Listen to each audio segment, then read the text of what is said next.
साडी घातली पाहिजे, दोन्ही खांद्यावर पदर घेतला पाहिजे. आपल्या सासू सासऱ्याचे सासूचं जमवायचं जर असं एक मंत्र आहे माझ्याकडे.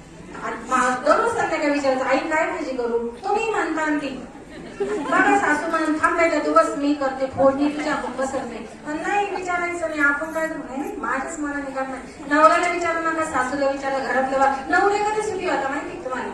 ज्याच्या आईशी वाईट जमतं तो नवरा सगळ्यात सुखी. इथं बसलेल्यांपैकी सांगा मला. आता जे प्रौढ लोक आहेत त्यांना नाही, म्हणजे आता आपल्या काळातले मध्यंतरीचे किंवा नवीन मुलं लग्न करायला घाबरतात. पूर्वीच्या खूप हे वाढल्या, अपेक्षा वाढल्या, त्याच्यावर आईच्या वाढल्या.